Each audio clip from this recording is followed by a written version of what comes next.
All right, welcome back to TEW Impact for the last week of November 2022. We are coming off of Turning Point, last episode, and before I get started with this episode, I just want to touch on a couple things. First of all, for those of you who tuned into Turning Point, thank you. I don't know how this happened, and I didn't even really know it happened, but almost it got almost like 400 views. I don't know how. I wasn't even keeping track. I just was stumbling on my YouTube page and saw that it was like at like 380 something. I think now it's like at like just under 400. So I don't know how that happened. But thanks. I think it's really funny because the Go Home show for Turning Point had like just over 30. So to go from like 32 or whatever to under 400, it's pretty ludicrous. I don't think it's my top highest viewed video. I think like episode 0 has like close to 500. There are a few that are up there, but yeah, most of most of my episodes really struggle to hit triple digits. So there are a few. Uh, but yeah, I don't know how it happened, and I honestly don't expect it to uh be a thing. I'm just doing this for my own entertainment. So any views I get, like I'm not making money off of this. If I were, I would probably try harder to make this look good and edit it and all that stuff. But yeah, anyone who chooses to waste their time watching me, I appreciate it. I know there's plenty of other things you could be doing with your time, plenty of other TEW games and videos you could be watching, and I do that too anyway. So, yeah, just thanks for that. I just thought I'd want to say that. Secondly, TNA is back. So I know we're a couple weeks removed from the big announcement, but TNA or Impact has decided to revert back to TNA. Um, First of all, this not that it matters, but these videos will remain Impact. I have no plans to turn this to TNA, but I think it's gonna be kind of funny once you guys see what my big angle into next year goes. So, but less I say about that, the better. I don't want to spoil anything, but I just think it's kind of funny. But we'll still remain Impact. But as far as TNA itself being TNA again, changing their name back as a longtime fan, um, I I don't want to say I don't care, but I don't think it's going to matter that much in the long run. It sounds like it's just branding.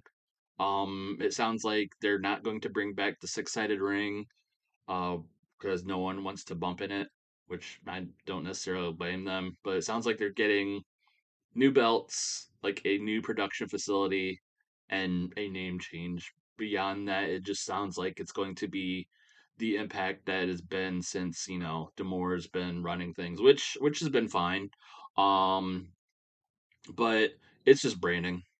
I like people want to say it'll be a step back, and like TNA has such a negative connotation around it. Like everyone says, "LOL TNA," but like Impact doesn't even have that much going for it as a brand.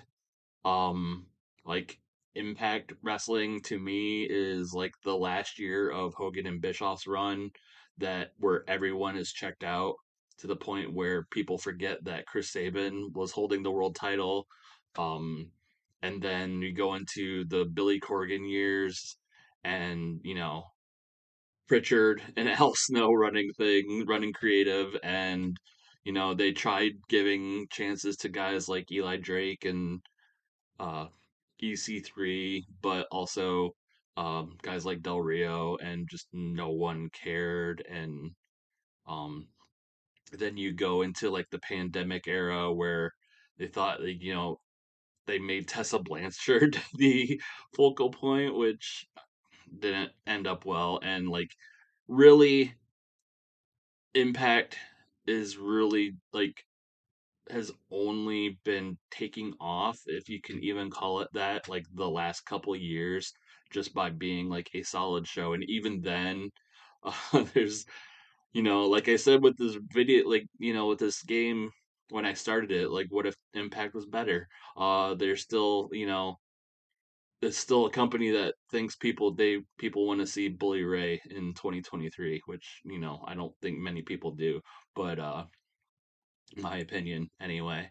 But yeah, and even then, like, Impact is really like the main thing you could like maybe get out of Impact is like they brought, for better for worse, they brought like cinematic matches to the forefront for like a year or two. But like, Impact just doesn't have the brand recognition that TNA does. And even like, you can even make the argument that, TNA stands for tits and ass, which it does. But, you know uh Jeff Jarrett brought up a good point in his podcast that like that tits and ass connotation doesn't even really exist in overseas markets, where you can argue that they do better business overseas than they do like in America. So like those markets, they just know TNA as wrestling.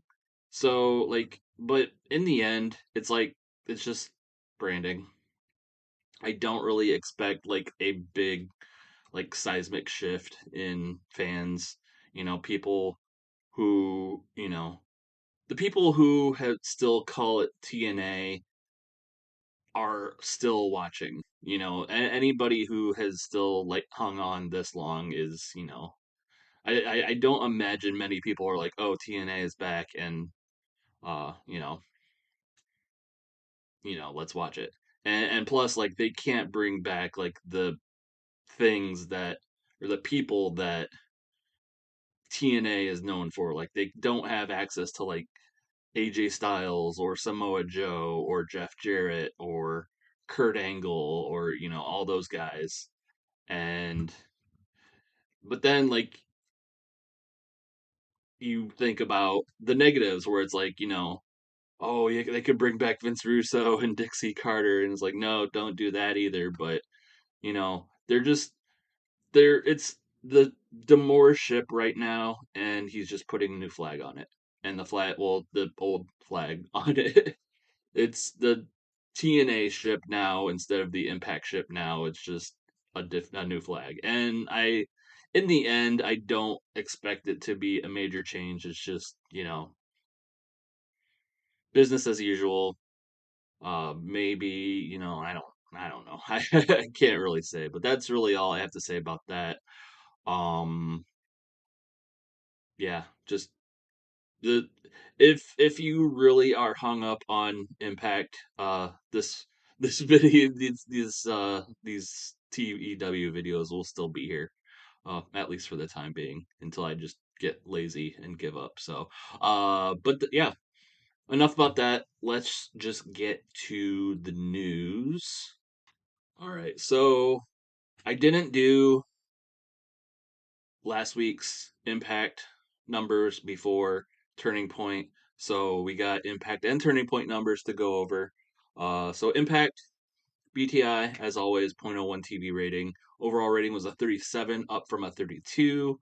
Impact's TV rating was a 0.34, no change from the week before, which I believe was also unchanged the week before that. So we've been stuck at that 3.34, and I think 0.35 is our record. So that's kind of like our glass ceiling that maybe we need to break through. Overall rating 44, up from 43, and attendance was 388, up from 360. So improving numbers, but minorly. Um, you know, increases are increases. I will take them. As for Turning Point, our overall rating was a 43, which I was kind of disappointed with, but then compared to 39 from our Bound for Glory, at least a little bit better, but still not one of our best pay-per-views. But it was for buy rates. It's a 0.65, which is up from a 0.63 for Bound for Glory, which is our new highest pay-per-view buy rate of this game. So more money in our pockets. Still good. Attendance 1348, which down from a 1434 for Bound for Glory. So a little hit ticket sales wise, but maybe we make up for that in pay-per-view money. We'll see at the end of the month, which is after this episode. So yeah, we'll see how our money situation is. We've been steadily making money every month, just not hand over fist. So regardless, if we're making money, that's good. uh Impact news.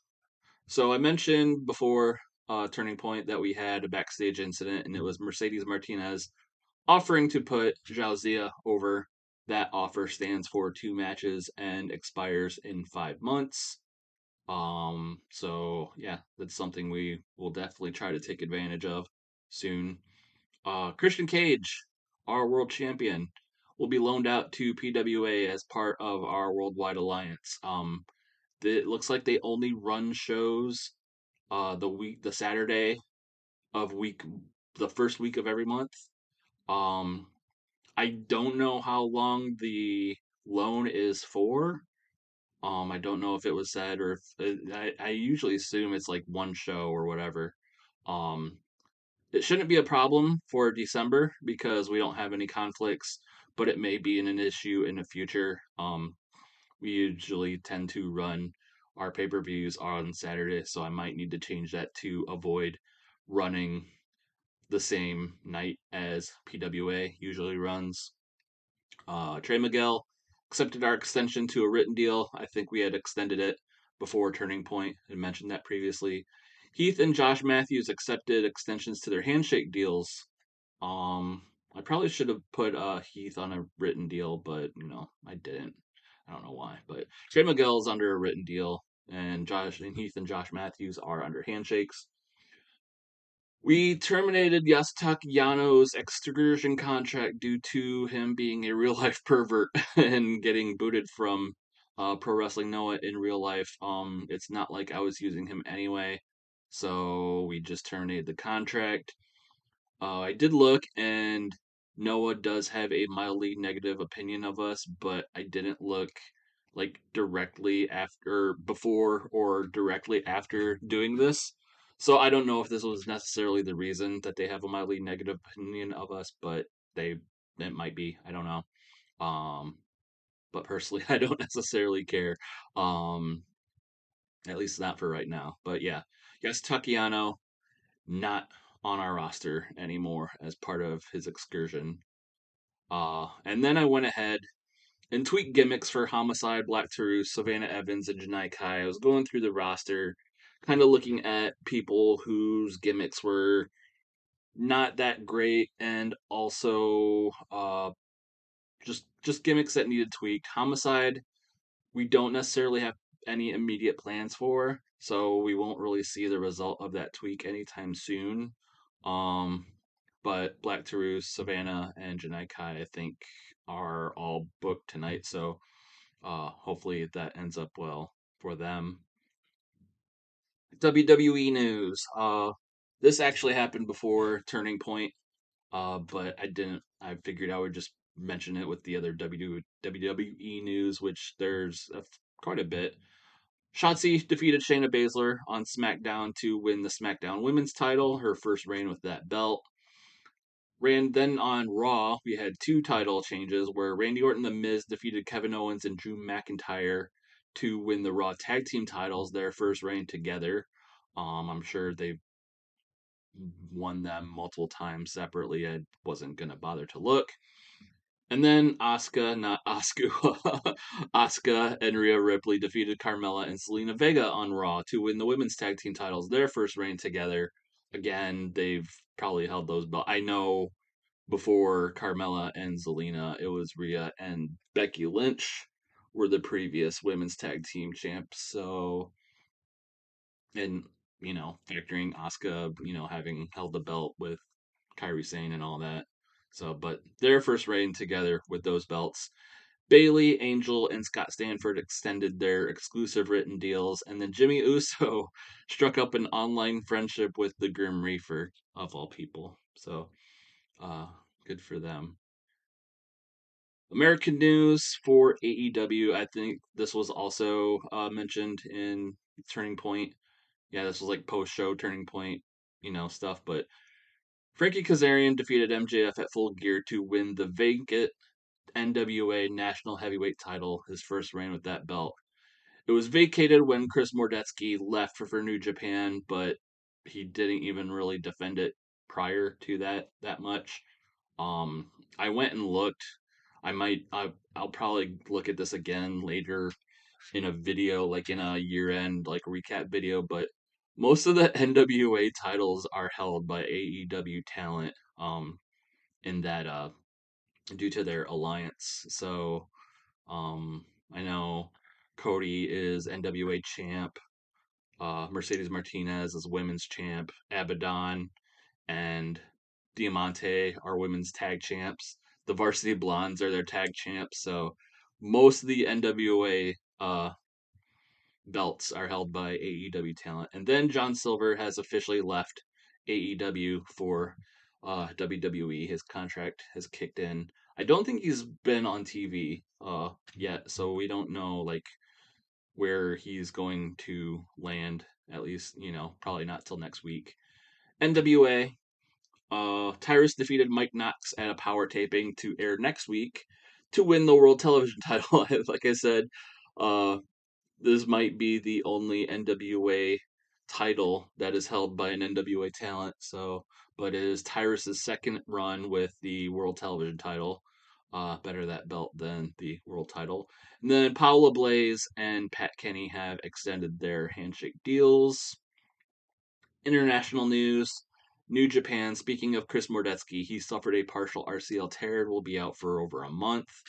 I just thought that was kind of, I wasn't going to mention it, but I thought that was kind of funny considering the belt that he had was given to someone else and now he got injured. IWS, something I wouldn't necessarily report on, but it involves some of our talent because Drew Onyx and Mike Marston defeated TDT, our tag team for Team Canada for the World X Cup at First Blood to win the IWS tag team titles, and it's their first reign with those titles. Retirements, none announced. Officially in effect are Masato Tanaka, Sin Bodhi, Takako Inoue, Jack Lanza, and Dennis Condrey, and divorced Scoot Andrews, the Black Nature Boy, probably still paling in comparison to the amount of divorces that the actual Nature Boy Ric Flair is under. So I think that goes on to Before the Impact. Yes. So there's a bunch of news I'll get to later. But as for the results, Steve Macklin defeating the Boar uh, with a rating of 31. Um, Steve Macklin had Black Taurus and Matthew Ray while at ringside. The Boar had Joe Hendry and CPA cheering him on. But in the end, the Boar taking another defeat. He made his debut at the pre-show of Turning Point. Ate a pin for Black Taurus, and now I believe ate a submission, or probably a pin, I don't remember, from Steve Macklin. And then we get into Angle, where Morrissey's mentioned, but I think he's off screen. But Enlightened Steve is basically ranting and raving towards the rest of the Enlightened, Falaba, Mahabali, Shera, and Raj Singh, about how they've been unable to defeat Morrissey and get him into the Enlightened and for to have Steve show him the light. Basically calling them inept because Ba was defeated by Morrissey 1-on-1, and then Singh and Shera were defeated in a handicap match last week, I believe. Uh, And basically, Steve just is just yelling at them. They all begin to look at each other and eventually just walk out on him. So, uh, Steve quickly changes his tune and basically is like, "Hey, where you guys going? Come back here. Uh, where you guys going? You know, where is my flock going, if you will?" But yeah, um, just the crew just decided enough and just walked out on Steve. We go to a promo from Roxy. Roxy explaining her recent change of heart and her attack on Quinn McKay. Uh, Basically, Roxy talking about how Quinn she saw the writing on the wall for the Positiva team eventually ending because Roxy found, figured more of the spotlight was going on Quinn McKay, at least in her opinion. And then when they finally had to break up, Quinn, well, near the end, but afterwards, Quinn went out and got the help of Taylor Wilde and in a bid to put more of the spotlight on her. Roxy, did the same, went out and got Roxy as her personal trainer, but she wanted to get whipped back into championship shape.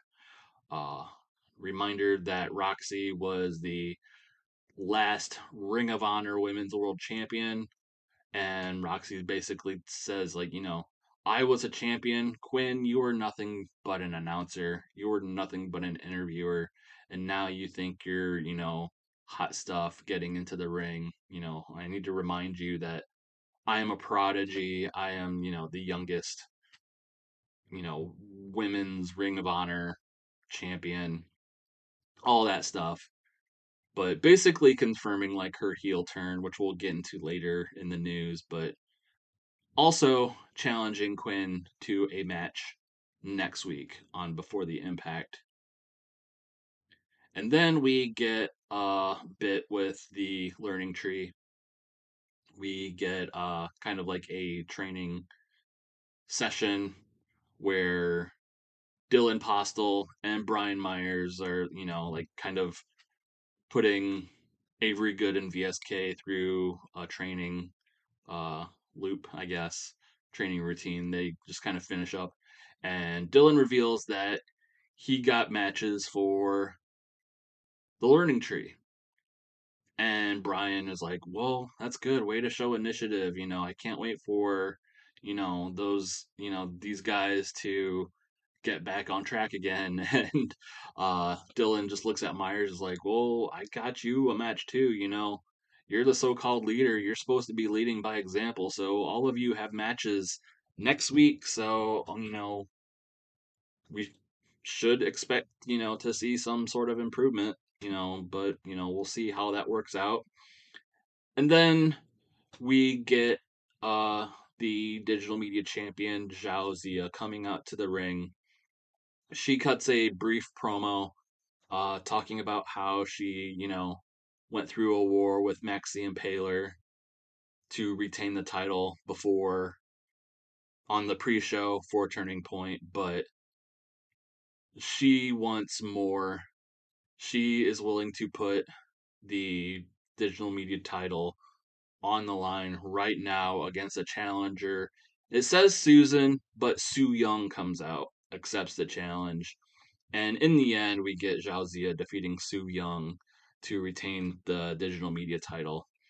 And then basically Su Young kind of, as Zhao Zia celebrates her retaining the digital media title once again, Su Young just like the lights go out and Su Young just kind of disappears again. And, you know, she's just gone. But another successful title defense for Zhao Zia. Overall rating of 35, which isn't too bad.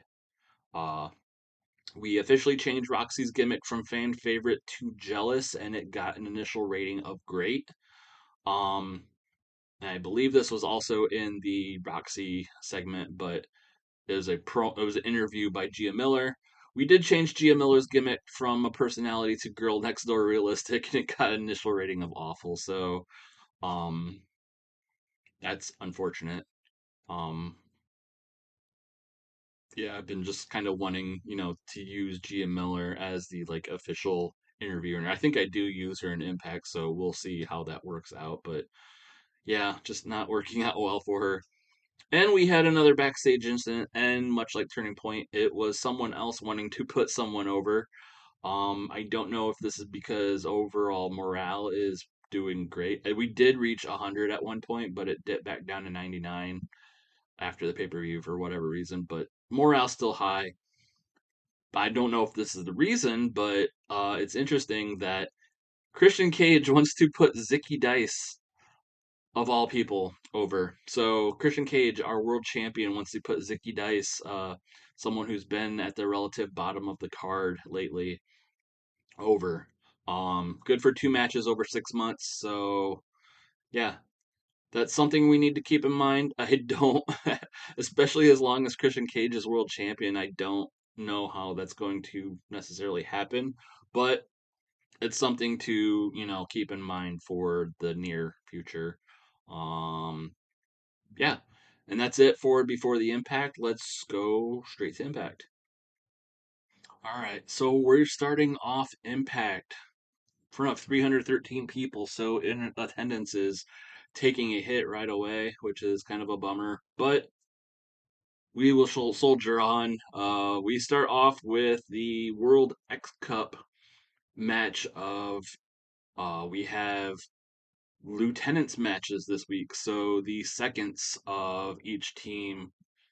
It's set up in a way so, like in this case, Mexico and USA, since they both won matches at Turning Point, this is kind of like a tiebreaker match, and likewise, Canada versus Australia later on in the night.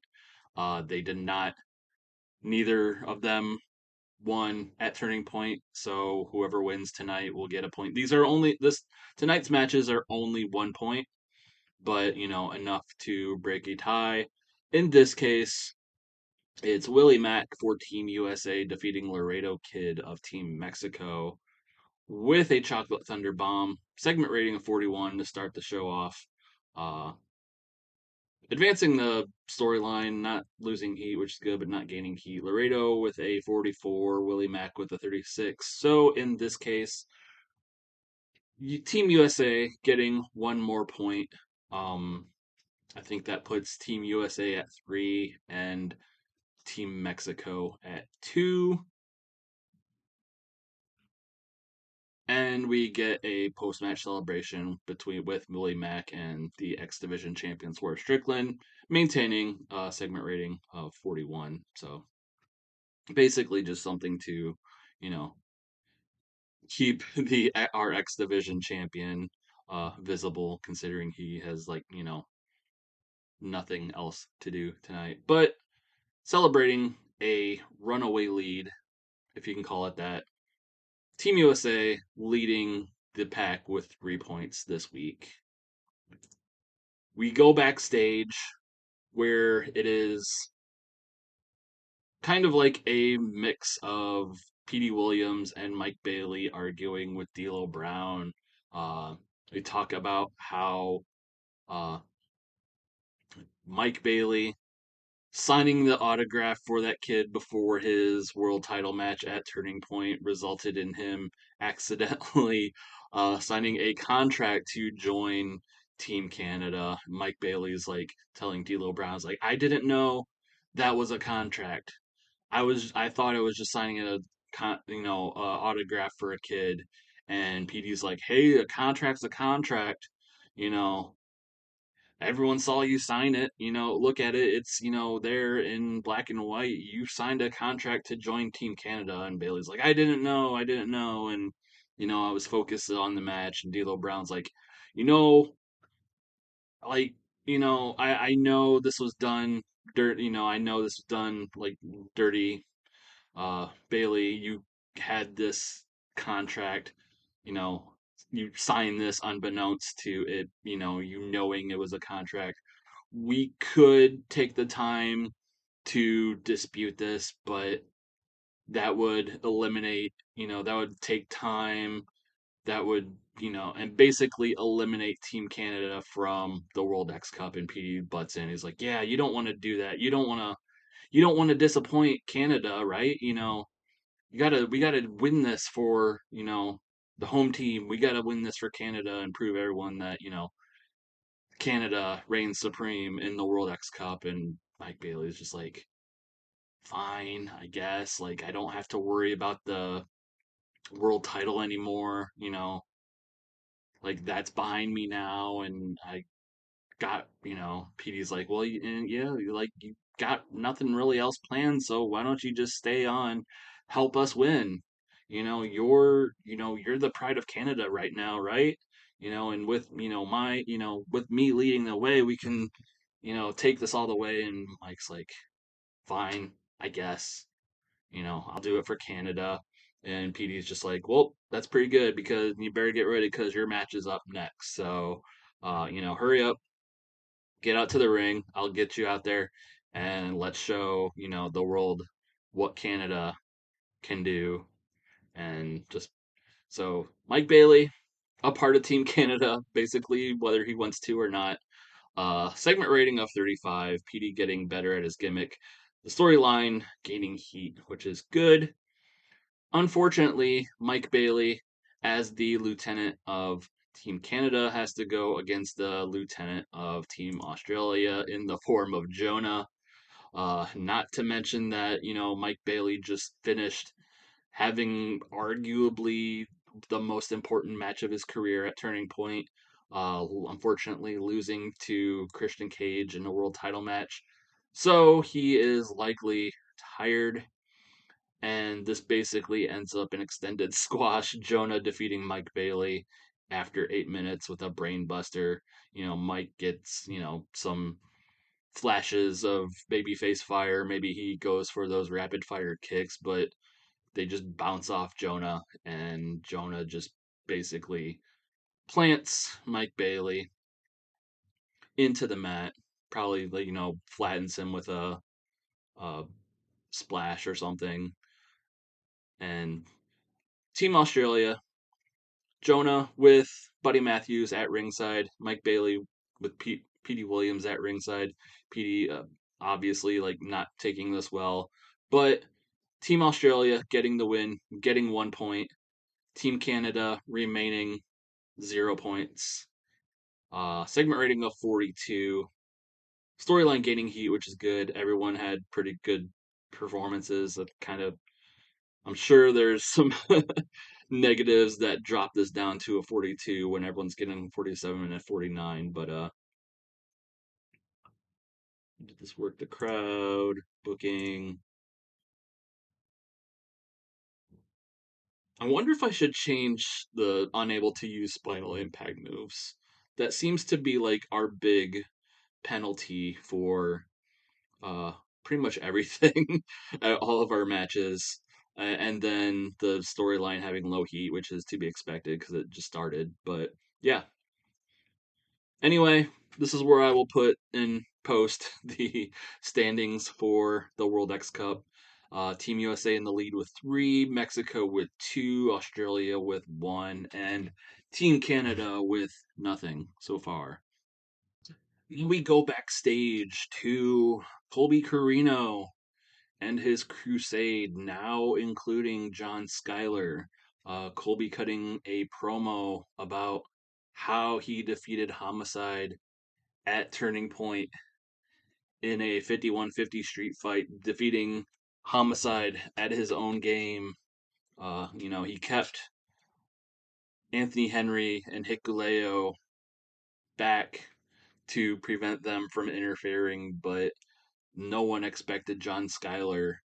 And likely everyone's asking why. Why did John Skyler interfere? And Colby's like, well, just let the man explain it for himself. And Skyler talks about how, he's been at Impact tapings, he's been just waiting for a chance. Sometimes he'll get called in for a match, but most of the time he won't. But he's always, had his head upheld up high. He's always been called a good hand, and he's been just sick of it, just sick of not getting the opportunity until Colby Corino called him and gave him that opportunity by interfering in that match and joining the likes of Anthony Henry and Hikuleo as, underappreciated talent. And Colby just kind of takes everything back, is like, Homicide, not only did I, get my revenge for my father, but we are putting your era of talent to rest. We are the new crop. We are the Crusade. We are the future of Impact. We are the future of the wrestling business. Look at all of us, untapped talent, unlimited potential, just waiting to be tapped. And with my leadership, we are going to basically, take over Impact and all that. So, basically, just reiterating that the program with Homicide is done. John Skyler, now a heel, now part of the Crusade. Um, Segment rating of 25, which isn't great, but all these guys are still not fairly over at all. Yes, but we'll get there, hopefully. But yeah, just kind of like a crew of disgruntled young people who, just haven't gotten their break, and now they're basically going to make their own. So we'll see how that works out for them in the future.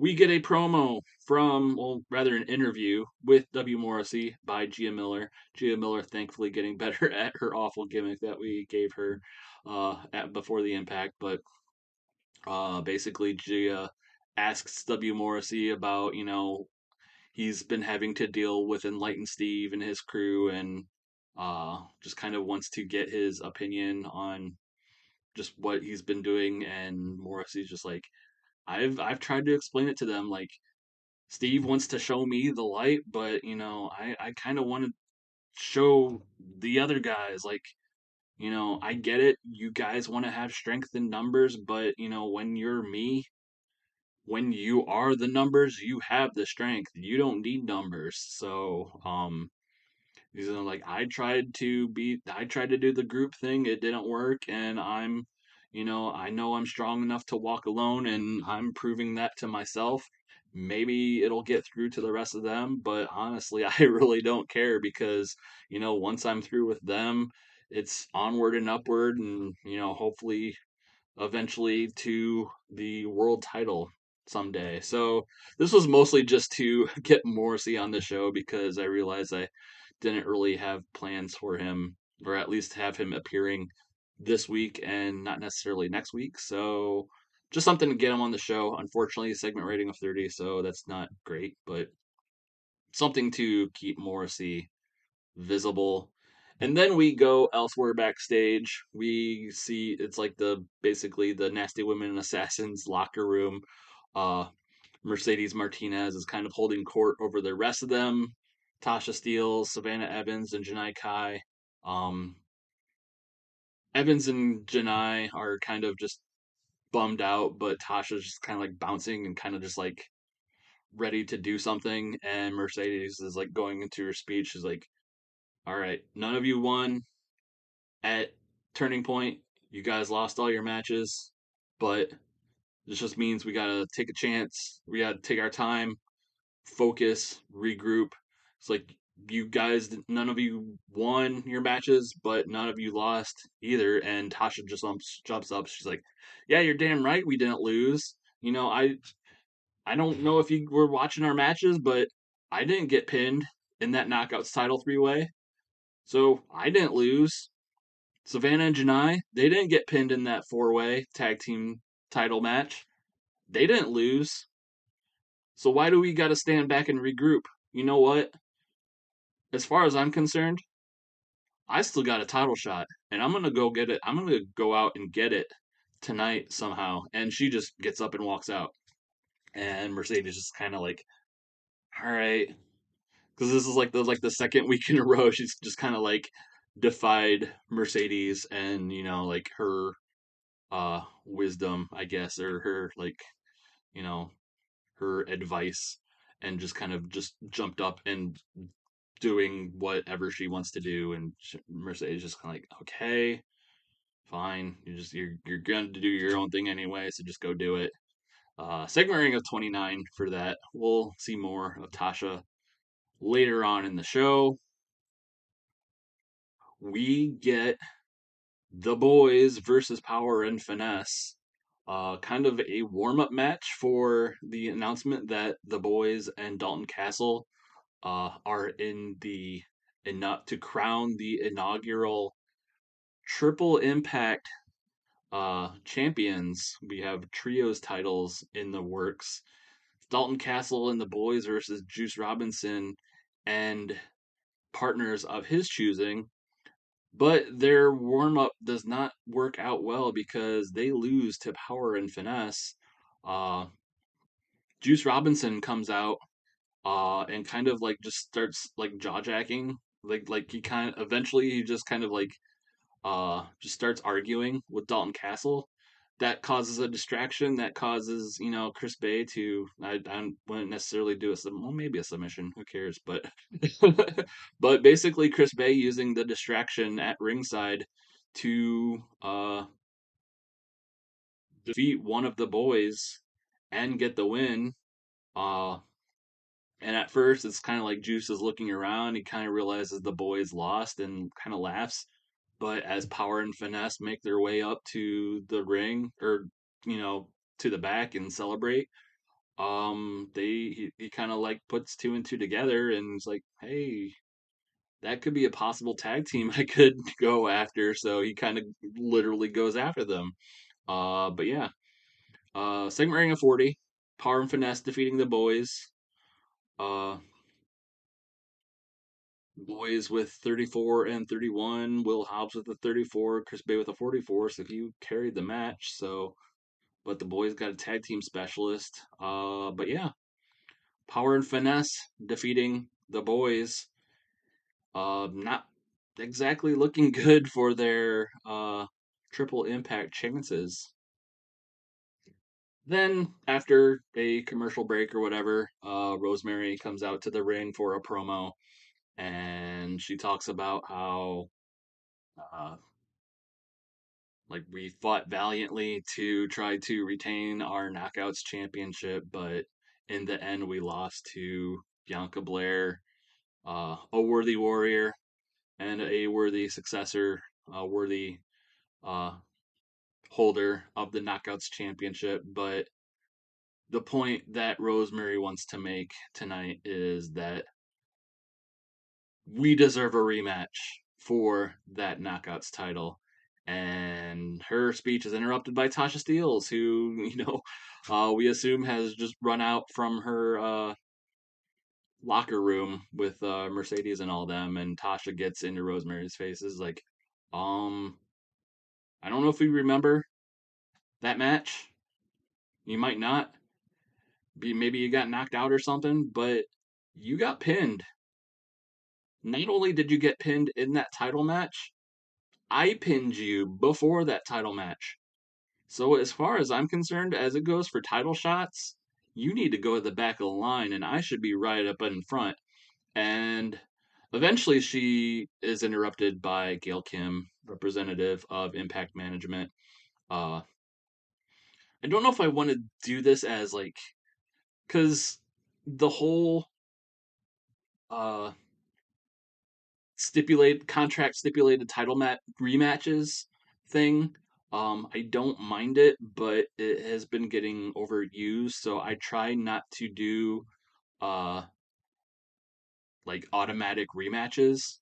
I kind of feel that's like it's kind of cheap, especially like if you have like a pay-per-view match and then you just run it back the next week. Like, who really cares then? But so I'm not sure if maybe I'll just have Kale Kim say like, we don't do uh contractually obligated rematches here. But Rosemary, you held that title with pride. You are a worthy champion. You are worthy of a rematch. But Tasha, you make a good point too. You have not been pinned.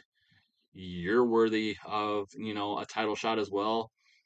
And the way I see it, it's pretty simple. I see the two of you, so you both want title matches. So next week, you two one on one, and the winner gets the next title shot at Bianca Belair's knockout title. So it's pretty simple to determine who gets the next title shot.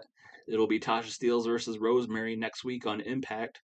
Segment rating of 35, losing heat with the storyline, which kind of sucks. Um, and then we go backstage where we see the new Knockouts champion, Bianca Belair, kind of like, I guess, watching on a monitor of what happened. And then she kind of starts cutting a promo about how, like, Rosemary, you're a great champion, but I beat you. It's my turn now as Knockouts champion, and I came to win this belt. That's what I'm doing. I'm going to hold this belt. I'm going to defend against whoever. So, Rosemary, if you win next week, I'll defend against you. Tasha, I have no problems defending it against you. And anyone else who wants to step up, I'll defend this title. I'll keep it around. It's going to, take a lot to take it from me. And her promo gets interrupted by the Knockouts tag team titles, tag team champions, the BFFs, Chelsea Green and Deonna Purrazzo. They're uh, kind of like condescending to her. He's like, "Oh, congratulations, you're the new champion. It's such an honor to have someone, and join us in our caliber as champions, and it's fine that you're just starting off as the Knockouts champion, but as far as we're concerned, as far as the Knockouts tag team titles are concerned, we've been holding these for months. We've pretty much defeated every tag team in Impact that has stepped up to us. As far as we see it, we plan on being the Knockouts tag team champions forever, much like how we are best friends forever. So, you hold on to your Knockouts champion. It'll be, I'm sure you'll have a great run, but it won't necessarily be as great as ours. So, and they kind of just like wave her off and say goodbye and just leave Bianca just like, nah, whatever. But segment rating of 40 for them.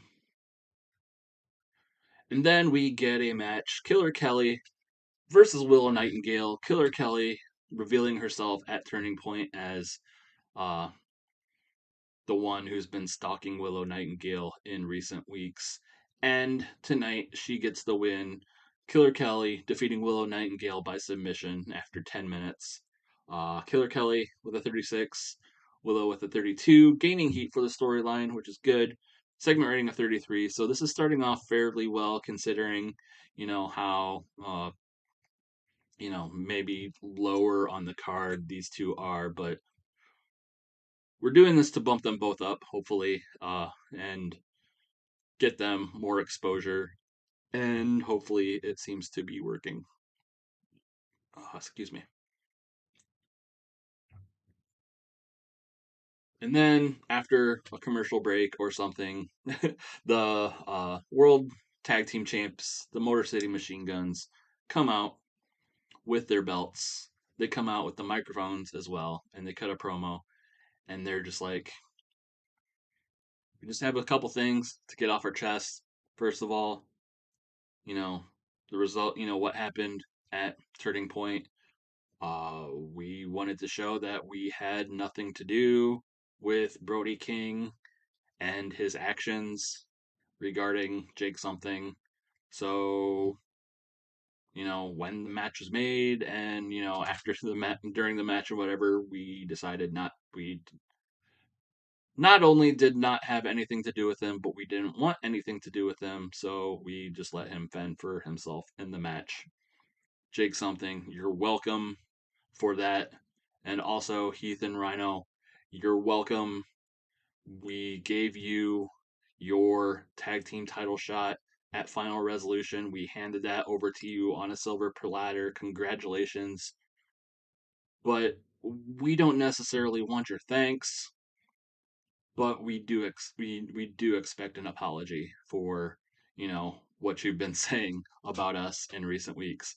That brings out Rhino and Heath. Rhino's like charging out to the ring, and Heath's kind of like chasing after him. Rhino gets in both of their faces, like apology. Are you fucking kidding me? Like he doesn't say fucking, but he's like, are you kidding me? Apology. Should have to apologize for anything, and he's just like trying to calm him down. He's like, whoa, Rhino, Terry, Big Terry, calm down. We got what we wanted. We got the match. We just finished the paperwork. The matches will go at Final Resolution. We got our tag team title match. We got what we wanted. So I'm willing to say, on behalf of Rhino, on behalf of Jake Something, and on behalf of myself, we're sorry. We're sorry for, lumping you in with Brody King. We're sorry for, the things we might have said in recent weeks. We're sorry, okay? But you know what? I'm not going to apologize for wanting to be tag team champions. I'm not going to apologize for wanting to go toe to toe with the supposed best tag team in Impact history and go toe to toe, take their titles, hold them with pride, maybe earn your respect in the process. And Rhino's just kind of like in the back, just like wanting to fight, but like he's just holding him back. It's like Terry, you know I just want to say like I we've been sitting back, me and Rhino are buds. We've been sitting back for a long time. We've been seeing tag teams jump up ahead of us.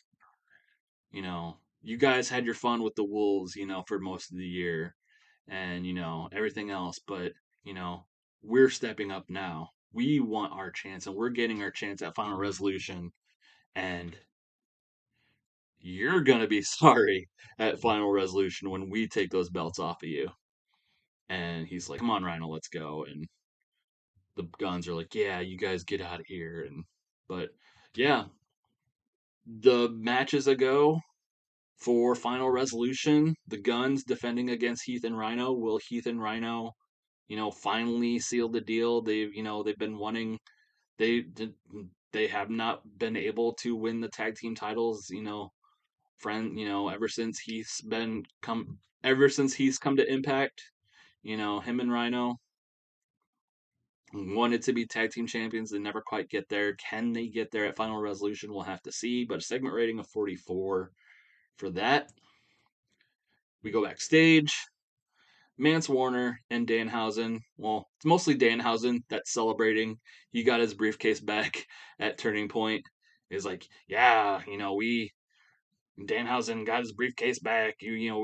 We kicked Chuckie T in the balls and we kicked him in the groin and we got our briefcase back. And Mance's like, man, I'm happy for you, but damn thing is like I lost.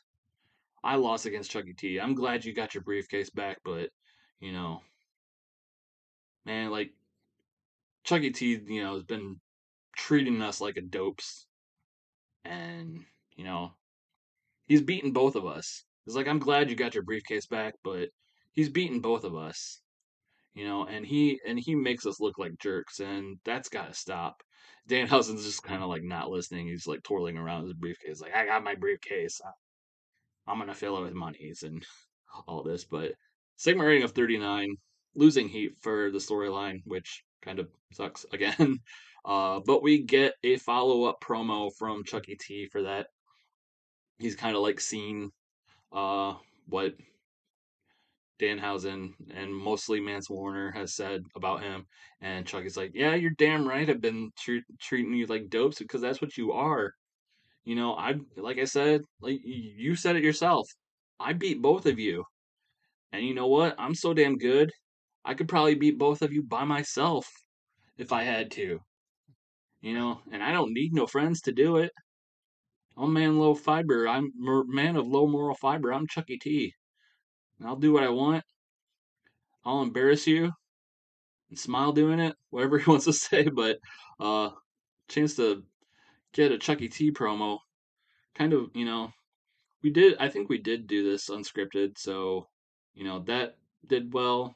He has a hot catchphrase, but this promo didn't do great, unfortunately, and lost heat for the storyline. But the point made clear. Chuckie T has just been toying. He's like, Danhausen, you got your briefcase back. Whatever, you got it. Congratulations. But I got what you wanted, or I got what I wanted. One, you know, to prove to you that you're dumb as hell. Two, get to beat Mance Warner, make him look dumb as hell, and it's just like I took the briefcase to get you off your game, and it worked, and I beat you, and you got your briefcase in the end. I don't care. This is a stupid briefcase. I got what I wanted.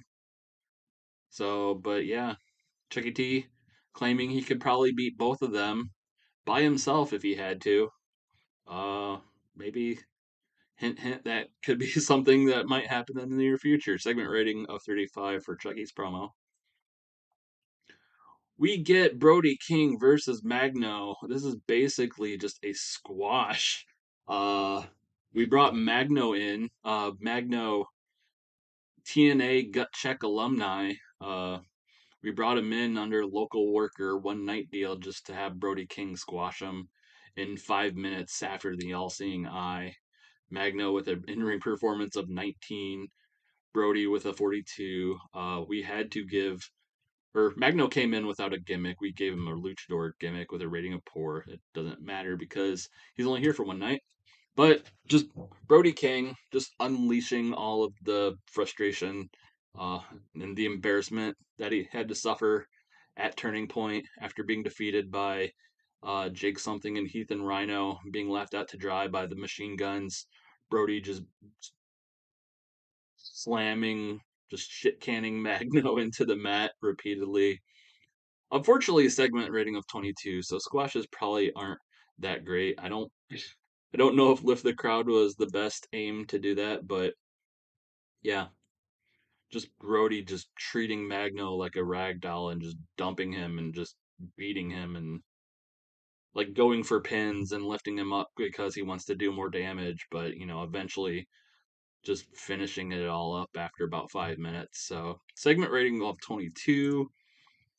After the match, we basically have Brody threatening to like just basically like has a foot on Magno's head, just like grinding it down into the mat. And Father Bateman's cutting a promo is like, the gospel of violence demands a sacrifice. And after, the embarrassment that Brody King suffered at Turning Point, he will unleash it onto Magno tenfold. And, basically Brody just like threatening to like just squash Magno's head into the mat. Eventually just Jake Something runs out and we get another Brody King and Jake Something brawl. So Jake Something saving Magno's head from getting squashed. Storyline losing heat. I guess we had Father Bateman unscripted, so that hurt. But a segment rating of 35 for that. Then we, like after a commercial break, we come back to Maria Kanellis coming out to the ring by herself, but with a microphone, and she kind of like has a serious look on her face. Looks like she's kind of like holding back tears or something. Uh, she takes a microphone and she cuts a promo about how at Turning Point she teamed with her loving husband, took on Mickey James and her husband in a tag match, and in a long running feud that has run years and federations and different companies. Maria pinned Mickey James, and she says like, you're only good as your last match, so it is with that I am retiring from in-ring competition. Turning Point was my last match. That is the last time you will ever see me wrestle. And she's like trying to hide tears, but the crowd isn't taking it seriously, and neither does Mickey James. Mickey James comes out and interrupts her, and Mickey's like, "Nope, I'm not taking it like that. You rolled me up. You had a handful of tights. You put your feet on the ropes. However, she got the win. I don't quite remember, but she got it dirty, and Mickey's just like, nope, we're not going out like that. I want one more match, and I just want it you and me, and I want it next week. And Maria's just like, no, no, I'm retired. I'm retired. I can't do that.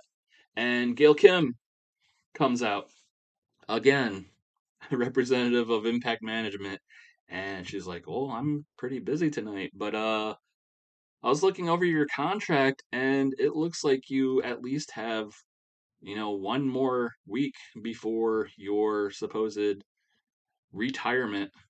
So I, you know, I've known both of you for years. You know, I want to see that match happen. I want to see Maria Kanellis. If that's gonna this is gonna be your last match, I want to see that, and I want to make sure that nothing else happens, and I want to get the best seat in the house. So I'm naming to make sure nothing happens. I'm naming myself special guest referee, and Maria's just like, no, no, you can't do this, and she's basically throwing a fit. She wanted to go out on her terms, even if it meant a dirty pin over Mickey James, but that's not gonna happen. Gail Kim booking the match for next week. Maria Kanellis versus Mickey James one more time. Gail Kim, special guest referee. Segment rating of 43. And in our main event, it's the team of Ace and Archer defeating Swingers Palace, the team of Zicky Dice and Alex Zane. Uh, Not necessarily foregone conclusion, like Zicky and Zane actually getting, it does go 14 minutes, so, they are able to hang a little bit, but Ace and Archer, they are mad as hell about how that four-way number one contenders match. Ace wanting something to prove after having tapped out Archer, just big and tough and mad as hell.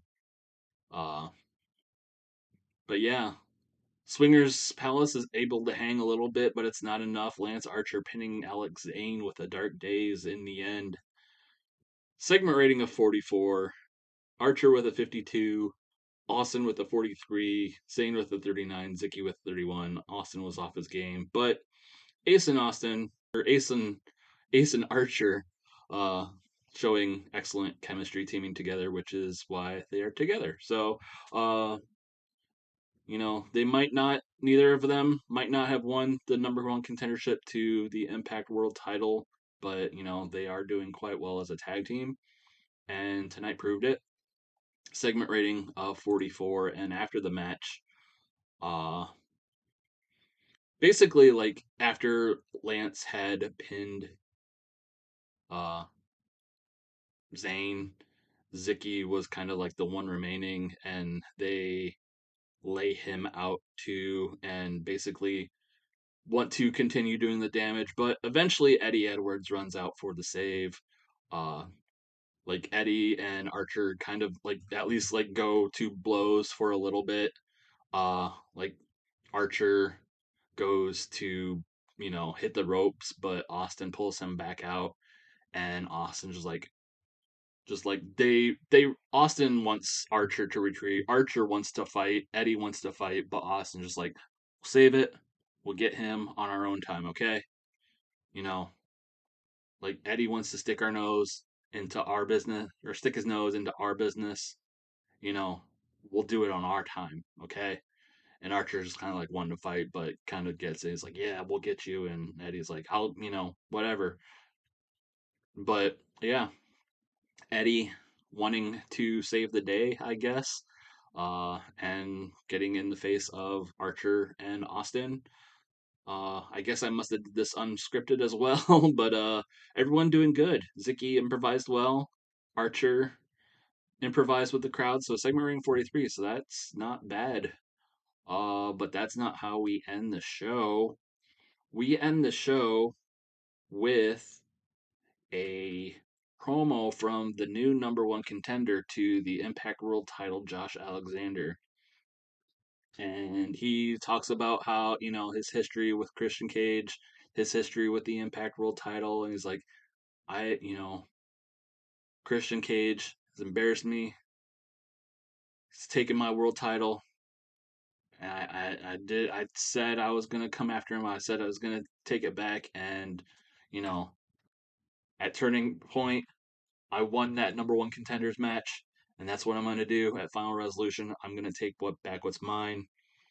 Eventually, Jeff Jarrett comes out to interrupt his promo, and kind of like it just cuts a promo of his own, and he's like, "Josh, I told you this before I stepped off, but like, back at Slammiversary, you defeated me, you retired me, and you keep talking about how you want to put Impact on your back. By you retiring me, I consider you the new King of the Mountain of Impact. You're putting Impact on your back, and I can respect that. You're part of this new generation, this new Impact generation. You're putting uh, Impact on your back. You want the world title. You've been a hell of a world champion, and I believe in you, and I believe you can get that belt back again. But I also know how Christian Cage operates. I hired years ago. I hired him, and I know what he's capable of. And if you're not careful, he's capable of embarrassing you again. By any means necessary. He will go as low as possible to keep what's his. And this promo eventually gets interrupted by Christian Cage with one of his own, and Christian's like, "Are you serious? Are you kidding me, Jeff? You called me, and you know how I operate. Of course you know how I operate. You hired me, because I remember years ago, back when you wanted to get out of that dingy hellhole in Nashville, you called me up. He's like, hey, Christian, I need you to come carry Impact on your back, be the world champion, take us to Orlando, Florida, get us on Spike TV, all that." And that's what I did. I became world champion. I put TNA, I put Impact on my back. And years later, I'm here doing it again. I could have stayed in Jacksonville, you know, been paid basically to be a glorified babysitter. Or I could have gone up north. I could have asked Vince for a Legends deal and a Hall of Fame spot and just retired. But no, I looked at Impact. I saw the sorry state it was in with Josh Alexander as its world champion. You know, Josh claiming put Impact on his back. To me, he just dragged it through the mud. So I came here out of my own good nature to put Impact on my back, to become the Impact World Champion, and to carry Impact into the future. And Josh and Jeff, there's nothing either of you can do about it. And that's basically how the show ends. But we basically confirmed, like, Christian's just saying, like, Josh, you may have earned that title shot at Final Resolution. You may get one more shot at the world title, but I guarantee you're not going to take it from me, because I am the instant classic. I am Christian Cage, and blah, blah, blah. So that's basically how we end the show, with a basically like a three-way promo, but also solidifying the fact that, you know, we have Christian versus Josh Alexander once again for the Impact World title at Final Resolution. The match made official. Segment rating of 51. We finished with a 45. I guess that's kind of just been in line with what we've been getting. I know some of these segments, like especially like our Brody King Squash only got a 22. Our Colby Corino Crusade promo got a 25. So we got a lot of 20s, but we got some 40s in here. But we didn't lose any popularity, so that's good. Increasing popularity in 41 regions. Overall rating of 45. It looks like uh no, the main event would be our best match at a 44, and then the show ending promo at a 51. Basically kind of save the rest of the show. So a decent show, but we are on the way to Final Resolution. We got title matches already set in stone. The Impact World title, Christian defending against Josh Alexander. The tag team titles, the Guns defending against Heath and Rhino. The World X Cup, Infobore. We got matches next week. We have Tasha Steeles and Rosemary to determine who gets the next title shot at the Knockouts title. We got Maria Kanellis versus Mickey James one more time. Gail Kim as guest, guest referee. So, but yeah, stay tuned to next week. Uh, it'll be December, so hopefully we make money or at least get get some sort of good news out of the whole month changeover. But yeah, hang in there. We'll be there next episode, onward towards final resolution and the end of the year. So thanks for watching.